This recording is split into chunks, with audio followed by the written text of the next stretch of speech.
ఏకాదశి వ్రతం చాలా గంభీరమైన వ్రతం. అందుకే లోకంలో పెద్దలు ఏం చెప్తారంటే, స్వామి పుష్కరిణీ స్నానం, సద్గురోహపాద సేవనం, ఏకాదశి వ్రతం చాపి త్రయం అత్యంత దుర్లభం. ఈ మూడు చెయ్యలేరు అని చెప్తారు. ఎందుకు చెయ్యలేరు? స్వామి పుష్కరిణీ స్నానం, అక్కడికి వెడతాడు, ఆనందనిలయం చుట్టూ 100 మార్లు తిరుగుతాడు, కానీ పుష్కరిణిలో స్నానం చేద్దామన్న ఊహ వాడికి రానేరాదు. సద్గురోహ పాదసేవనం, సద్గురువు పాదములు పట్టుకునే అవకాశం ఇవ్వడు. ఎందుకు ఇవ్వడు? ఒక్కటే కారణం, నాకు అసలు కాళ్ళ నొప్పులే ఉండవంటాడు. ఆయన అసలు కాళ్ళు పట్టించుకోవడం ఆయన జన్మాంతరంలో ఆయన చేయడు. కాబట్టి అసలు గురువుగారి కాళ్ళు బట్టి అదృష్టం నీకు ఎప్పుడు వస్తుంది? నువ్వు ఆయన కాళ్ళు నిప్పిడితే కదా నువ్వు వెళ్ళి పట్టుకోవడానికి. కాబట్టి ఆయన కాళ్ళు పట్టుకునే అదృష్టం ఉండదు. సద్గురోహ పాదసేవనం, ఏకాదశి వ్రతం చాపి, ఏకాదశి వ్రతము చెయ్యలేడు. ఎందుకు చెయ్యలేడో తెలుసా అండి?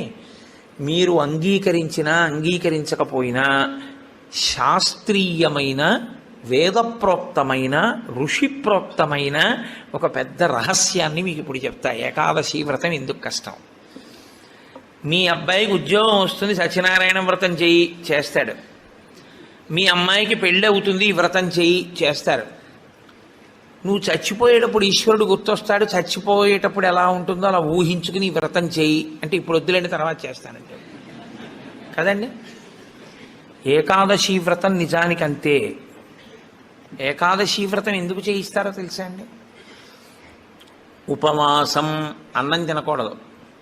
అన్నం తినకపోవడం కాదు, అన్నాన్ని పచనం చెయ్యడానికి కావలసిన సంభారములను స్పృశించి పచన ప్రయత్నమునందు నిమగ్నము కాకూడదు.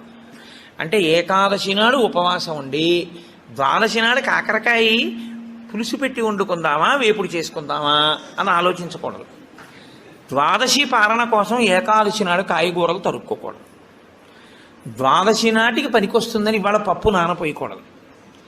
అంటే అసలు మీ శరీరమును పోషించుకోవడానికి కావలసిన ఏ పనిని ఏకాదశి నాడు చేయకూడదు. మరి ఇంక ఏకాదశి నాడు ఏం చేయాలి? అసలు చాలా నిష్కర్షగా మాట్లాడితే నిర్జలోపవాసం, ముక్కోటి ఏకాదశి. నీటిని త్రాగకూడదు, ఉమ్ము మింగకూడదు. ఈ నిర్జలోపవాసం ఎందుకు చేయిస్తారో తెలుసా అండి? మనుష్యులలో 199 మంది తెలిసే వెళ్ళిపోతారు. అకస్మాత్తుగా అనాయాసంగా వెళ్ళడం మహాదృష్టవంతులకి తప్ప జరగదు.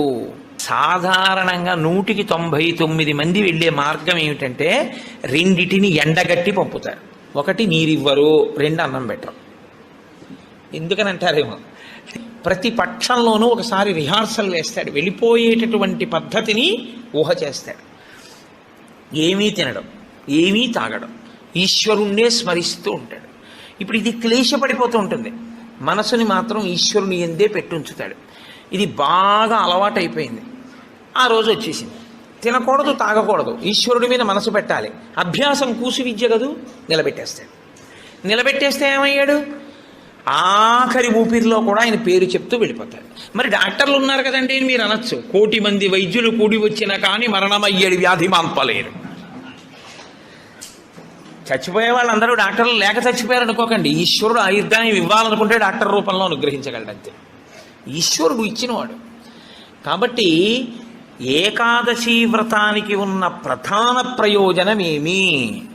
అది మృత్యువుని వచ్చినప్పుడు ఎలా ఉంటుందో తత్సంబంధమైనటువంటి తర్ఫీదు మనసుకు ఇచ్చుట.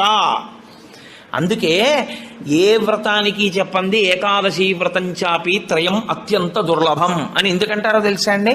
అసలు నువ్వు అలా ఊహ చేస్తూ కూర్చుని సిద్ధంగా ఉండడం 1/2 గంట చెయ్యలేవు. ఓ వారం ఓ పక్షంలో చేసి, అయ్యి బాబోయ్ అలా మళ్ళీ ఏకాదశి వచ్చేస్తే మళ్ళీ అలా ఊహిస్తూ అలా ఉండాలంటే భయంగా ఉందండి, ముక్కోటి ఏకాదశి చేసేస్తానండి అంటే. కాబట్టి ఈశ్వరుడు అంటాడు, పోన్లే ఏడాదంతా చేయలేవా, బెంగెట్టుకోకు, ఏడాదంతటికి బదులుగా ముక్కోటి ఏకాదశి చేస్తావా, అప్పుడు నేను ఎన్ని ఫలితాలు ఇవ్వాలి నీకు? 23 ఏకాదశుల ఫలితం ఇవ్వాలి. అథవా ఈ ఏకాదశితో కలిపి 24 ఏకాదశుల ఫలితం ఇవ్వాలి. కానీ నేను ఒకటి ఎక్కువ అడుగుతాను, దానికి తగినంత నీకు ఇస్తాను. నేను అడిగిన ఎక్కువ చెయ్యాలి, నువ్వు అడిగిన దానికన్నా కొన్ని కోటి రెట్లు ఇస్తా, 3 కోట్ల ఏకాదశుల ఫలితం ఇస్తా. కానీ మామూలు ఏకాదశుల కన్నా విరుద్ధంగా నువ్వు దీన్ని చెయ్యి. ఎందువల్ల విరుద్ధంగా చేయవలసి ఉంటుంది ముక్కోటి ఏకాదశి అంటే, మామూలు ఏకాదశి నాడు మీరు ఉపవాసం చేసేటప్పుడు పండు కాని, కాయ కాని, అథవా కాసిన పాలు కాని తాగితే ఉపద్రవం ఏం రాదు, దానికి దోషం పట్టదు శాస్త్రం. ఎందుకంటే శాస్త్రం ఉపవాసం మీద చర్చ చేస్తుంది. ఉపనిషత్తుల్లో ఆ విషయం ఉంది, వేదంలో ఆ విషయం ఉంది. ఎప్పుడెప్పుడు ఉపవాసం ఎలా చెయ్యాలి అన్నది ఉంది. ఆదివారం నాడు కానీ, పౌర్ణమి నాడు కానీ, అమావాస్య నాడు కానీ రాత్రి ఉపవాసం మాత్రమే చెయ్యాలి. పగటిపూట ఉపవాసం చేయకూడదు. ఆదివారం నాడు రాత్రి ఏమీ తినకూడదు. పౌర్ణమి నాడు రాత్రి ఏమీ తినకూడదు. అమావాస్య నాడు రాత్రి ఏమీ తినకూడదు. ఆ ఉపవాస నియమం అక్కడ వరకే. పగటిపూట మీరు భోజనం చేసినా పలహారం చేసినా శాస్త్రం అడ్డు రాదు. సాధారణంగా శాస్త్రం ఏం చెప్తుందంటే 2 పర్యాయములు తీసుకోమని చెప్తుంది. 2 పర్యాయములు తీసుకోవచ్చు, కానీ ఇక రాత్రి వేళ తినకూడదు. అష్టమి తిథి, చతుర్దశి తిథి, ఈ 2 తిథుల్లో పగటి వేళ తినకూడదు, రాత్రి వేళ తినాలి. పగటి వేళ ఏమీ తినకుండా ఊరుకుని నక్షత్ర దర్శనం అయిన తర్వాత మాత్రం భోజనం చేయొచ్చు. అది ఒక్క అష్టమి చతుర్దశి తిథులకు. కాబట్టి ఈ తిథులలో ఉపవాసాలకి, వారములలో ఆదివారం ఉపవాసాలకి, ఎందుకంటే వారాలు అన్ని యుగాల్లో లేవు, కలియుగంలోనే వారాలు. మీరు రామాయణాన్ని చూస్తే రామాయణంలో వారాలు ఉండవు. కాబట్టి వార నియమం ఎవరికి వచ్చిందంటే ఒక్క కలియుగంలోనే వచ్చింది. కలియుగంలో ఆదివారమే ఉపవాసం ఎందుకు పెట్టారో తెలుసా అండి? ఆరోగ్యం భాస్కరాది చేత్, ఆరోగ్యము సూర్యభగవానుడి యొక్క అనుగ్రహంతో నిలబడుతుంది. సూర్యభగవానుడు అధిదేవతగా కలిగినటువంటి రోజు, ఆయన యొక్క తేజస్సు ఎక్కువగా పరిపుష్టమయ్యే రోజు భానువారము, ఆదివారం. అటువంటి సూర్యభగవానుని యొక్క అనుగ్రహం కలగాలి అంటే ఆదివారం నాడు ఉపవసించాలి.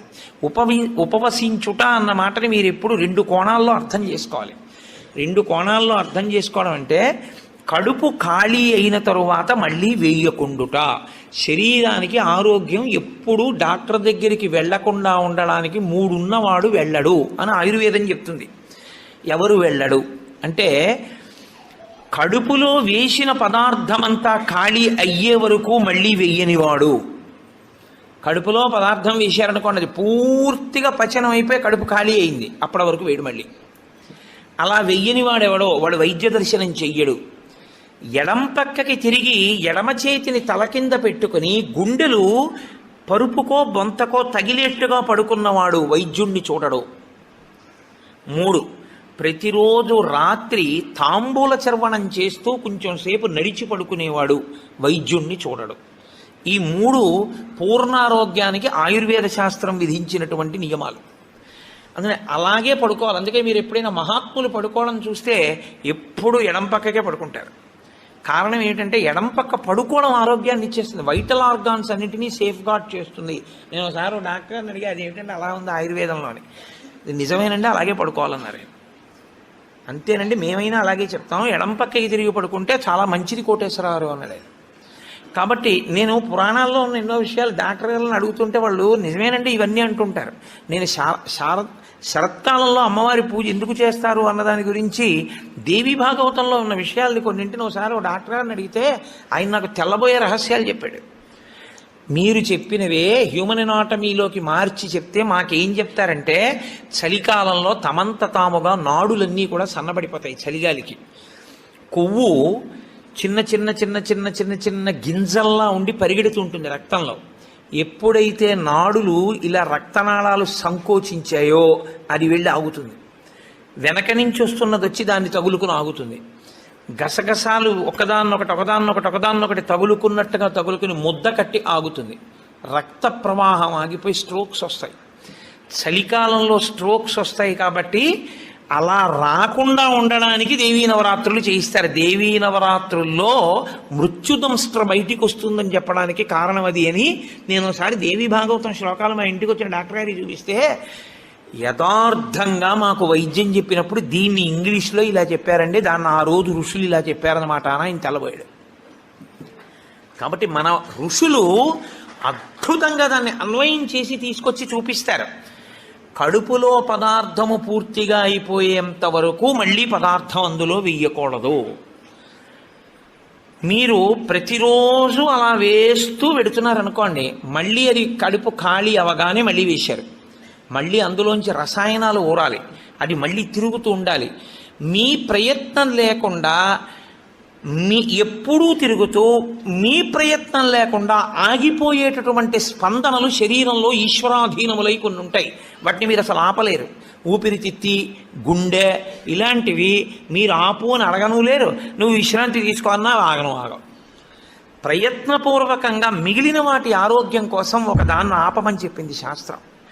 దేన్ని ఆపాలి అంటే కడుపులో ఉన్న కండరముల యొక్క కదలికకి విశ్రాంతినిమ్మని చెప్పింది.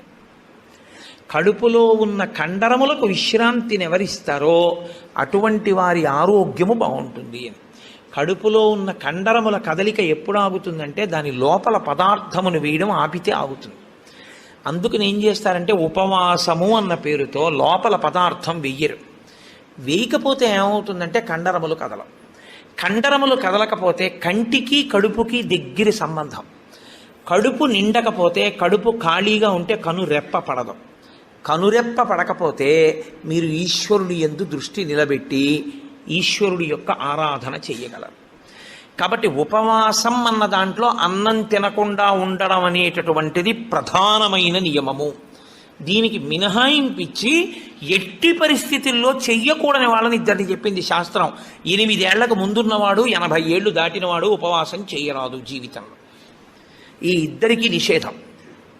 8 ఏళ్ళు కింద ఉన్న వయస్సు, 80 ఏళ్ళు పూర్తయిన వాళ్ళు ఉపవాసం చేస్తే పాపం, వాళ్ళు చేయకూడదు.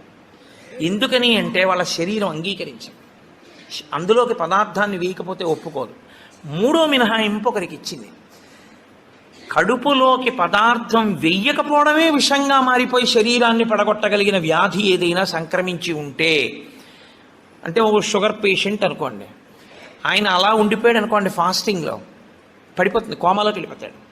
అప్పుడు ఆయన పదార్థాన్ని శరీరం నిలబెట్టుకోవడానికి కావలసినంత పదార్థాన్ని లోపలికి పంపినా ఆయన ఉపవాసం చేసినవాడే.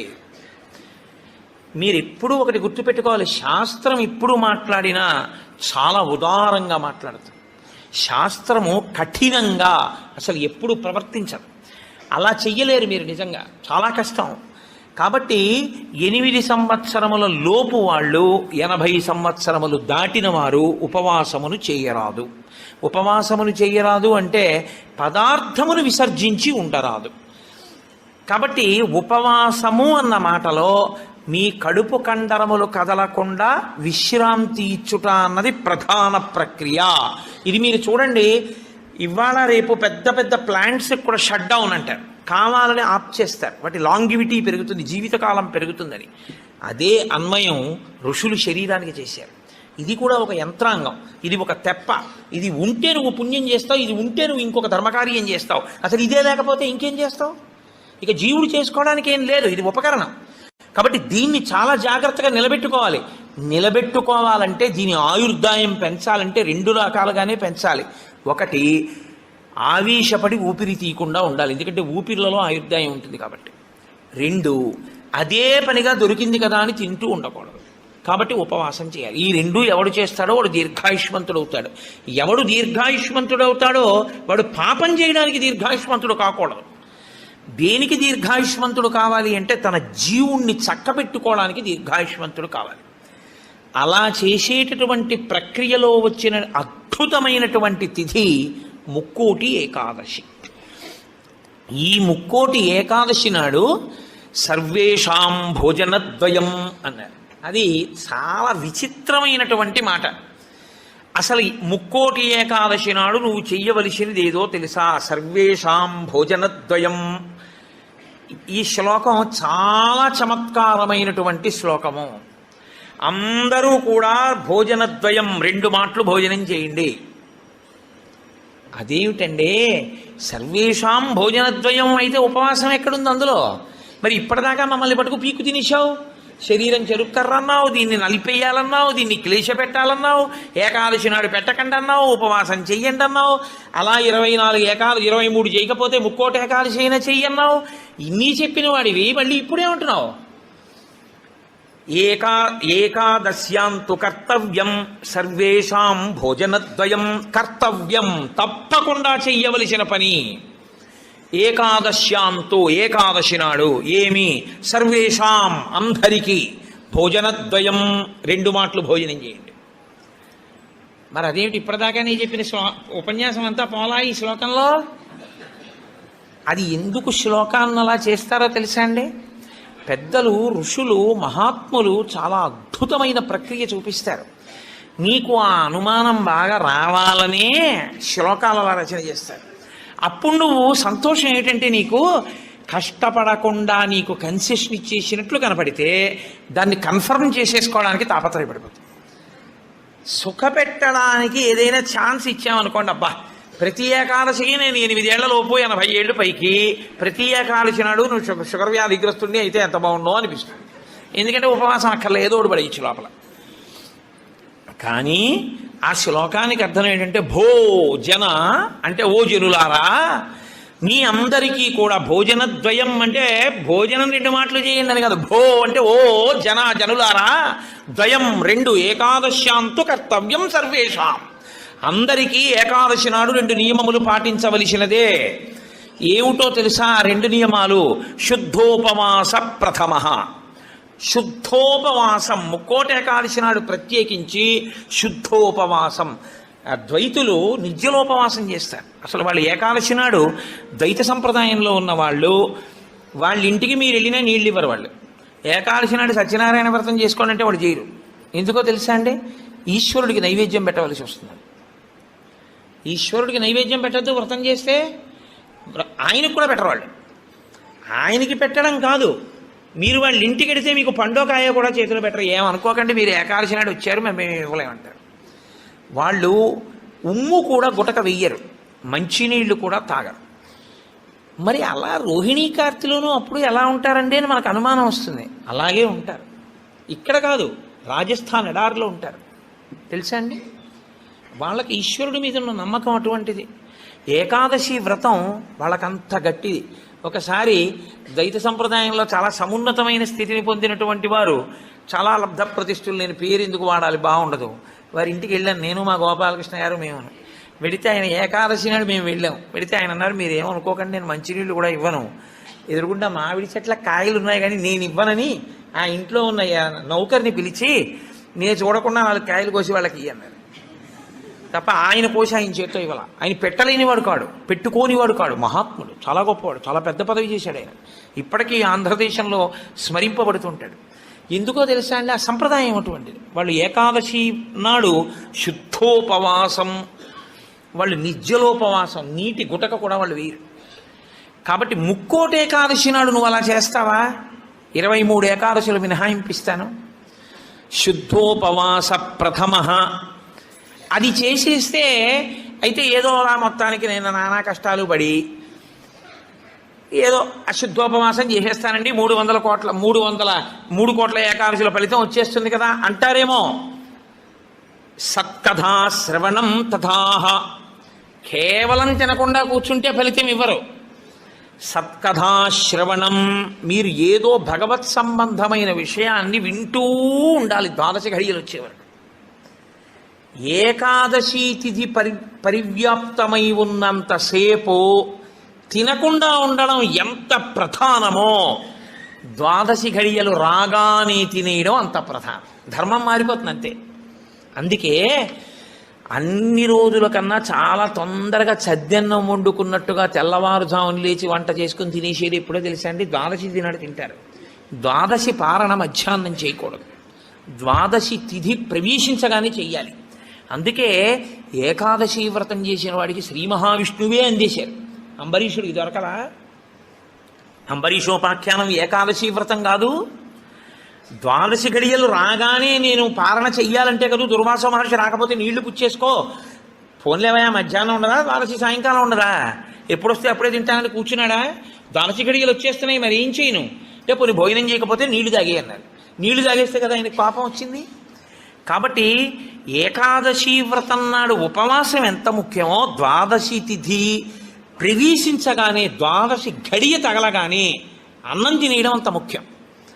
అన్నం తినేయడం అంత ముఖ్యం అంటే చొక్కా వేసుకుని డైనింగ్ టేబుల్ మీద తినేస్తే ఏకాదశి వ్రతాన్ని కొక్కెత్తుకుపోతుంది. అన్నం ఎలా తినాలో అలాగే తినాలి. పైన చొక్కా బనీను లేకుండా శ్రద్ధాళువువై తినాలి.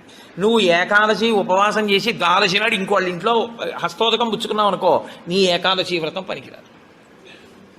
అది ఏ నిత్యము చెరించేటటువంటి వారు అటువంటి వారికి పనికొస్తుంది, లేదా ఏదో మహత్తరమైన ప్రయోజనం కోసం తప్పక బయట ఉండవలసి వస్తే వేరు తప్ప అసలు ఉపవాసం చేసిన వాడు తనింట తాను తినాలి. ఎందుకో తెలుసా అండి? మరి మీ ఇంట్లో ఈశ్వరుడికి తులసిదళం వేశావా? మీ ఇంట్లో ఈశ్వరుడికి మహానైవేద్యం పెట్టావా? ఆయన ఉపవాసం లేడక్కడ. ఆయనకి ఏది నైవేద్యం ఏది? నేను మా ఇంటికి తాళం వేసేసి ఇక్కడికి వచ్చి నేను ఇక్కడ ఉపవాసం ఏమిటి? నేను ఇక్కడ ఉపవాసం చేశాను, బాగుంది. ద్వాదశి నాడు మహానైవేద్యం ఎవరికి పెట్టను? నా సింహాసనంలో స్వామి ఉన్నారా? నా సింహాసనంలో స్వామికి అర్చన ఉండాలా? ఆయనకి నేను హస్తయోహ అర్ఘ్యం సమర్పయామి, పాదయోహ పాద్యం సమర్పయామి అని మహానైవేద్యం పెట్టానని నేను తినాలి. నేను ఎవరికి పెట్టను? నా భార్య ఏం పని పచనం చేసింది? ఎక్కడ వండింది? అందుకే పెద్ద పెద్ద నైమిత్తిక తిథులలో అసలు ఇల్లు విడిచిపెట్టి వెళ్ళకూడదు. వెడితే ఏమవుతుందంటే అసలు తను చేయడానికి అవకాశాన్ని కోల్పోతాడు. మరి నువ్వెందుకు వచ్చావు గుంటూరు అనొచ్చు. ఇంతకన్నా గొప్ప విషయం ఏదో చెయ్యవలసిన అవసరం ఒకటి ఉంది. ఈ సంవత్సరం నేను వదిలిపెట్టినా నేను అలా వెళ్ళడం వల్ల ఒక పెద్ద ప్రయోజనం ఒకటి జరగాలి అని నేను అనుకున్నప్పుడు నేను స్వామికి నమస్కారం చేసి బయలుదేరిపోతానంతే. అప్పుడు అదొక త్యాగం. నేను దాన్ని విడిచిపెట్టేసుకోవడమే త్యాగం అంతే. అందుకే ఏకాదశి వ్రతం అంటే ఏకాదశి వస్తోంది కదండి నేను బయటికి ఎలా వస్తానని అడగాలి నువ్వు. అంతేగాని ఏకాదశి వస్తుంటే నువ్వు బయటికి వెళ్ళిపోతే వ్రతం ఎలా చేస్తావు? కాబట్టి గుంటూరు వచ్చి ఉపవాసం చేయొచ్చా? చేయకూడదు. కాకినాడలో ఉండి ఉపవాసం చేయాలి. కాబట్టి ముక్కోటి ఏకాదశి చెయ్యడం అంటే శుద్ధోపవాస ప్రథమ నిర్జలోపవాసమే. అంతకన్నా మరి నేను మినహాయింపులు ఇచ్చి చెప్పడం నా వల్ల కాదు. కానీ శాస్త్రం ఒక్కరి విషయంలో మినహాయింపు ఇచ్చింది. శరీర కష్టం చేసుకుని బ్రతికేవాణ్ణి మాత్రం ఉపవాసం చెయ్యమని నిర్బంధించవద్దు. వాడు పడిపోతాడు స్పృహ తప్పి, నీళ్ళు తాగకపోతే. కానీ అవకాశం ఉన్నవాళ్ళు మాత్రం తప్పకుండా చెయ్యవలసినదే, అంతకన్నా మార్గము లేదు. కాబట్టి శుద్ధోపవాస ప్రథమ నిర్జలోపవాసమే చెయ్యాలి. యథార్థమునకు మంచినీటి చుక్క కూడా ఇక ఏకాదశి తిథి నాడు పుచ్చుకోకూడదు. ద్వాదశి వచ్చింది ఇక నువ్వు ఉపవాసం ఉండకూడదు. ద్వాదశి తిథి యందు ఉండగా, తిథి యందు పరివ్యాప్తమై ఉండగా నువ్వు ఉపవసించి ఉండకూడదు. మళ్ళీ వ్యతిరేక ఫలితం వస్తుంది. ద్వాదశి తిథి ప్రవేశించేసింది ఇక నువ్వు పాలన చేసేయాలంతే. ఎలా పాలన చేయాలో తెలుసా అండి? ద్వాదశి తిథి ప్రవేశించేటప్పటికి నువ్వు పరిశేచనం చేసేయాలంతే.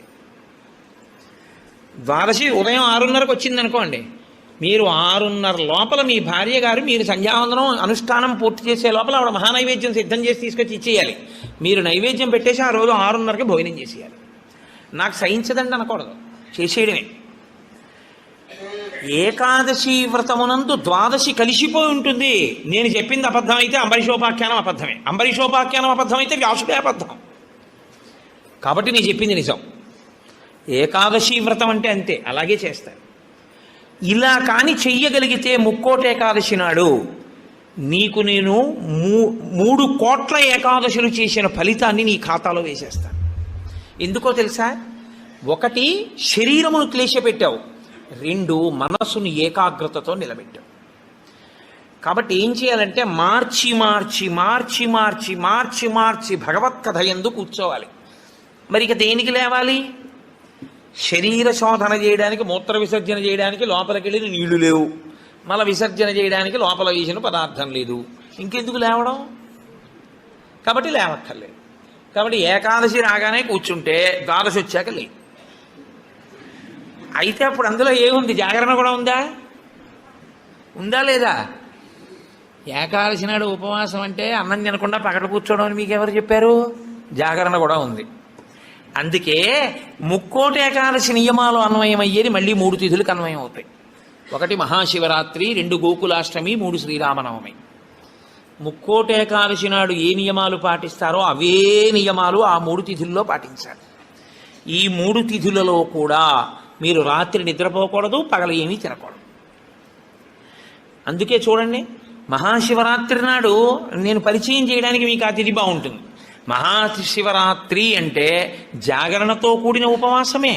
అందుకని నిద్రపోయి ఉపవాసం చేసేస్తానంటే అప్పుడు ముందు రోజు ఏ ఇంజక్షనో చేయించేసి పడుకోవచ్చు. 12 గంటల తర్వాత తెలివచ్చే ఇంజక్షన్ ఒకటి. అలా కుదరదు. మీరు నిద్ర కూడా విసర్జించాలి. ఎందుకో తెలుసా అండి, నిద్ర విసర్జించడంలో చాలా పెద్ద క్లేశం ఉంటుంది. 1 తినలేదు, 2 తాగలేదు, ఒక స్థితికి వచ్చేటప్పటికీ నిస్త్రాణ కొంచెం వస్తుంది. వచ్చి ఫోన్లే అలా పడుకుంటే బాగుండు, కాస్త ఉత్తరీయం వేసుకుని అనిపిస్తుంది. అలా పడుకోకూడదు. అందున దీక్షితుడు అందుకే ఎప్పుడు పడితే అప్పుడు, ఎక్కడ పడితే అక్కడ నిద్రపోకూడదు. అలాగా మీరు పగలు రాత్రి కూడా ఏకాదశి తిథి ఉన్నంతసేపు, అంటే ఏకాదశి ఎప్పుడు మొదలైందో అప్పుడు ఒక రాత్రికి కూడా పరివ్యాప్తం అవుతుంది. ఆ రాత్రి ఆ పగలు మీరు జాగరణ యందు ఉపవాసమునందు ఉండాలి. అంటే మారుస్తూ ఉండాలి. ఒకటే చేస్తున్నారనుకోండి, మనసు ఏమవుతుందంటే దాన్ని విడిచిపెట్టి ఇంకో చోటుకి వెడుతుంది. అందుకే ఏకాదశి చేసేటప్పుడు ఏం చేస్తారంటే సంఘంగా చేస్తారు. సాధారణంగా ఏకాదశి తిథిని ఒక్కడే చేయడం కొంచెం కష్టం. ఒక సంఘంగా అనుకుని ఏం చేస్తారంటే, ఏదో ఏకాదశి ప్రవేశించేటప్పటికి సంధ్యావందనం చేసుకుని ఇంట్లో కులదేవతార్చన చేసుకుని అందరూ కలిసి దేవాలయానికి చేరుకుంటారు. అందరూ కలిసి ఈశ్వరునికి సత్యనారాయణ వ్రతం చేస్తారు. అందరూ కలిసి విష్ణు సహస్రనామ స్తోత్ర పారాయణం చేస్తారు. అందరూ కలిసి త్యాగరాజస్వామి సంగీత విభావరి వింటారు. అందరూ కలిసి భజన చేస్తారు. అందరూ ఎవరో లేచి నాట్యం చేస్తారు, మిగిలిన వాళ్ళు చూస్తుంటారు. మారుస్తారు. మార్చి మార్చి మార్చి మార్చి భగవత్ శబ్దమునందే లీనమైపోతారు. ఏది చేస్తున్నా ఈశ్వర నామం పడుతూ ఉంటుంది. ద్వాదశి నాడు అన్నం తింటుంటే ఏది విన్నా గోవింద గోవింద అని అవే వినపడుతుంటాయి. ఇంకా ఏదో వెంకటాచలంలో 10 రోజులు ఉండి వచ్చిన వాడికి ఎక్కడ చూసినా గోవిందా అని వినపడినట్టు ఇంకా అస్తమానం గోవిందా అని వినపడుతుంటుంది. అంతగా నువ్వు ముక్కోటి ఏకాదశిని చెయ్యగలిగితే, అలా చేసినప్పుడు నీకు 3 కోట్ల ఏకాదశుల ఫలితాన్ని నీ ఖాతాలో వేస్తాను. నాకు ఇప్పుడు చెప్పండి, నిజంగా ముక్కోటి ఏకాదశి చేసేవాళ్ళు ఎంతమంది? ఎవరికి వెయ్యాలా ఫలితం? 24 ఏకాదశుల్లో ఒక్క ఏకాదశి అలా చేయగలవా అంటే దాని అర్థం ఏమిటో తెలుసా అండి? ఒక ఏకాదశి నిజంగా అలా చెయ్యాలని మీరు అనుకుంటే కనీసం ఇంకో ఏకాదశి మీరు అలా రిహార్సల్ వేయాలి. మీరు ఇంకో ఏకాదశికి రిహార్సల్ వేస్తే అది వస్తోంది ఇబ్బంది, కాబట్టి ఆ రోజుని ఇది రాకుండా చూసుకుందామని మీరు జాగ్రత్త పడతారు. ఓ పని చేస్తున్నారనుకోండి, ముందే ఇలా చేస్తే బాగుంటుంది, ఇలా చేస్తే బాగుంటుందని ప్రణాళిక రచిస్తారే, ప్రణాళిక రచనకు పక్కన ఇంకొక ఏకాదశి జరగాలి.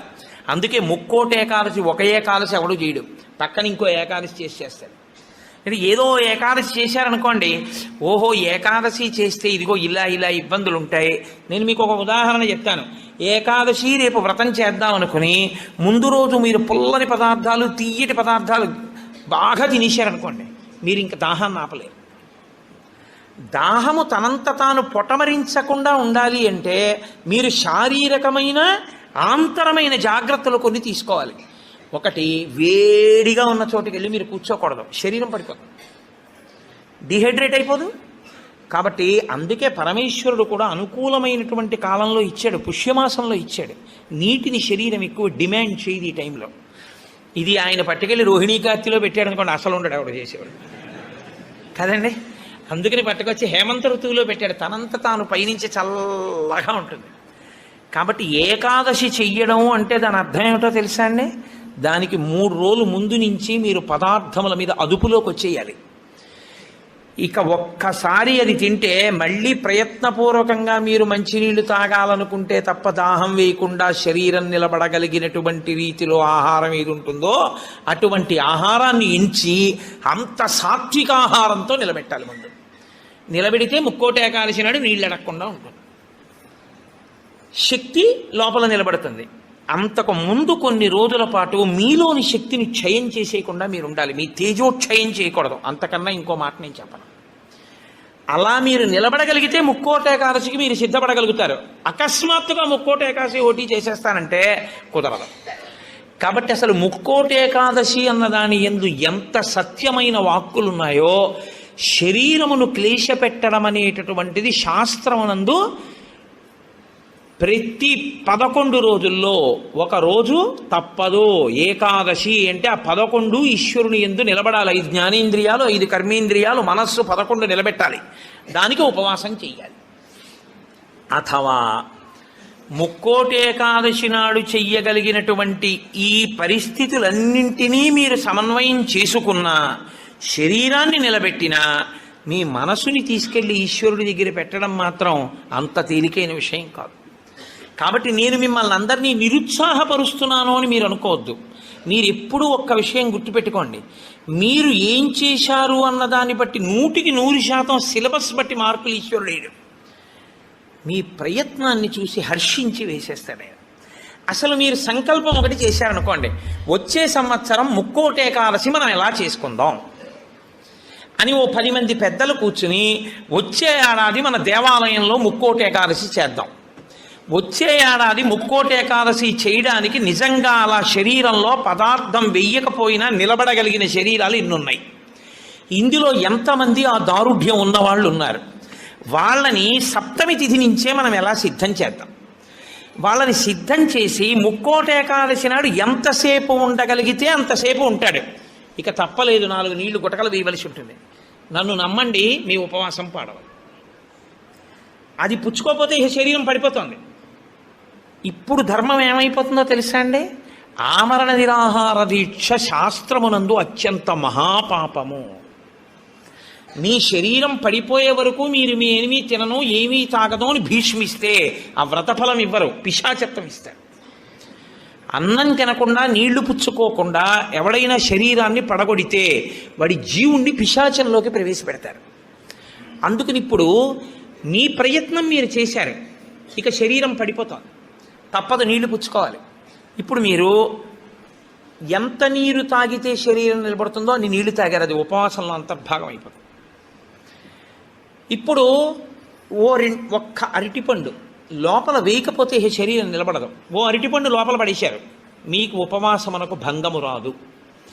కాబట్టి గురుముఖత చాలా జాగ్రత్తగా శాస్త్రము చెప్పిన నియమములను బాగా విని, అసలు దాని మీద తర్ఫీదు ఏడాది మొదలుపెట్టారనుకోండి, మీరు చాలా తక్కువ మందితో మేము ఇలా చేస్తాం అన్న సంకల్పం 1. 2, అన్నిటికన్నా ప్రధానంగా దృష్టిలో పెట్టుకుని చేయవలసింది ఏమిటో తెలుసా అండి? నీరు పుచ్చుకోకుండా, ఆహారము పుచ్చుకోనప్పుడు మనసు ఆ స్థితికి వెడుతున్నప్పుడు ఎంత ఖేదపడుతుందో ఇప్పుడు అర్థమవుతోంది. ఇప్పుడు మనసు నిలబెట్టడం అనేది ఎంత కష్టమో తర్ఫీదు చేస్తానంటూ నిలబెడుతున్నాడు అనుకోండి, వాడు ఆఖరికి ఈశ్వరుని యందు కలిసిపోతాడు. ఆ ఒక్క ప్రయత్నంతో వాడికి మనసు లొంగిపోతుందంతే. లొంగిపోయి ఈశ్వరనామమును ఎంత ఖేదంలోనైనా చెప్పడం వాడికి అలవాటు అవుతుంది. దీనికి ముక్కోటి ఏకాదశి వచ్చింది. అయితే ముక్కోటి ఏకాదశి నాడు జరిగేటటువంటి క్రతువులలో ఒక భాగంగా ఉత్తరద్వార దర్శనము అని ఒకటి ఉంటుంది. ఇది మళ్ళీ సంప్రదాయంలో ఒక్క వైష్ణవ దేవాలయాల్లోనే. అసలు ఇంకా నేను పరమ సత్యం చెప్పవలసి వస్తే ఇది యథార్థమునకు ఒక్క శ్రీరంగ క్షేత్రమునకే సంబంధించింది. అందుకే ఉత్తర ద్వారం తీయడం అన్నది ఒక్క శ్రీరంగ క్షేత్రానికే ఉంది. అసలు నిజానికి మిగిలిన క్షేత్రాల్లో ఉత్తర ద్వారాలు తీయడాలనే మాటలు లేవు. కాలక్రమంలో ఏమైందంటే అందరూ శ్రీరంగ క్షేత్రానికి వెళ్ళి ఇన్ని కోట్ల మంది ఉత్తర ద్వార ప్రవేశం చేయలేరు. కాబట్టి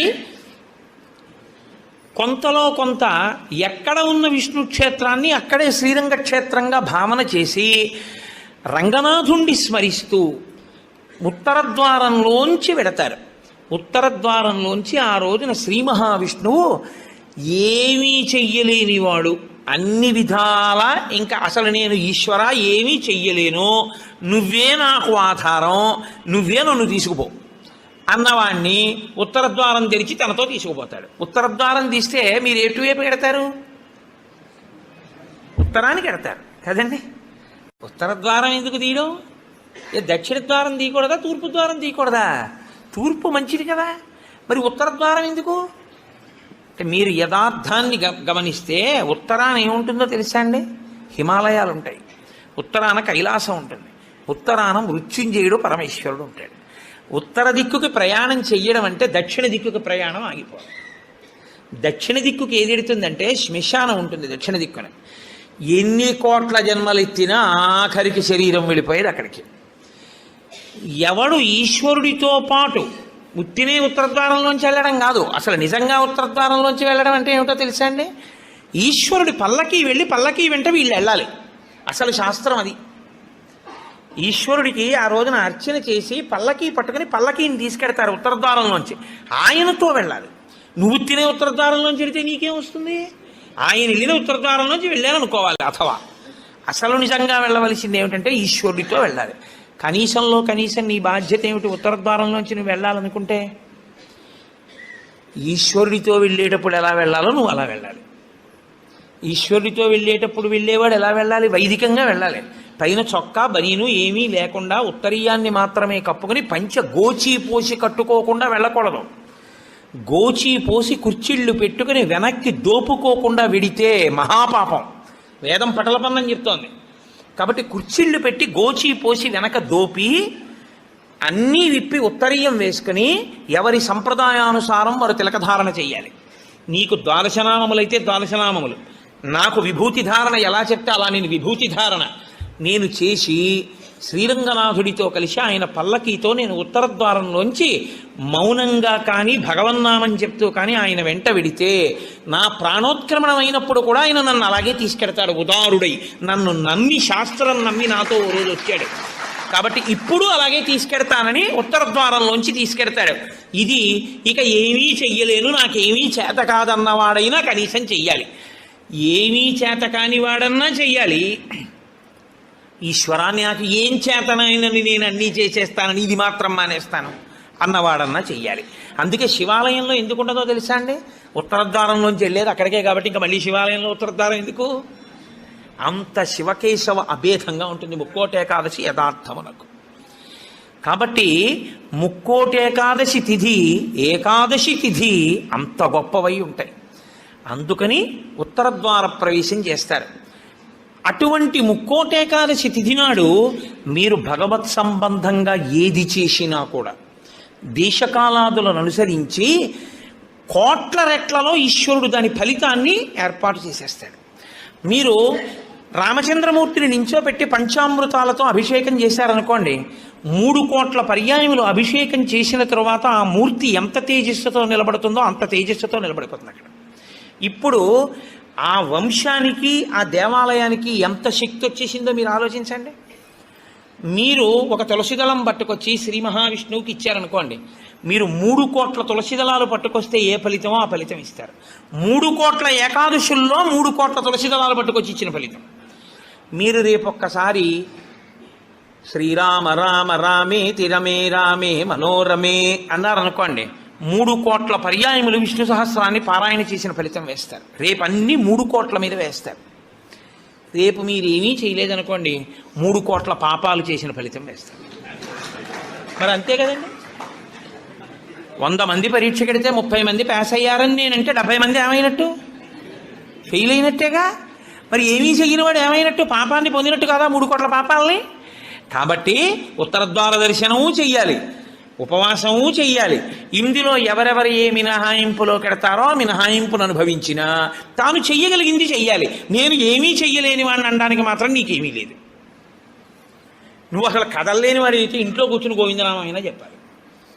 కాబట్టి రేపొక్క రోజు ఉదయం నుంచి కనీసం రాత్రి నిద్రపోయే వరకు జాగరణ చేయకపోయినా నిద్రపోయే వరకు భగవన్నామమునందు మాత్రమే నిబద్ధుడయ్యుంటే అంతకన్నా భాగ్యం ఏముంటుంది?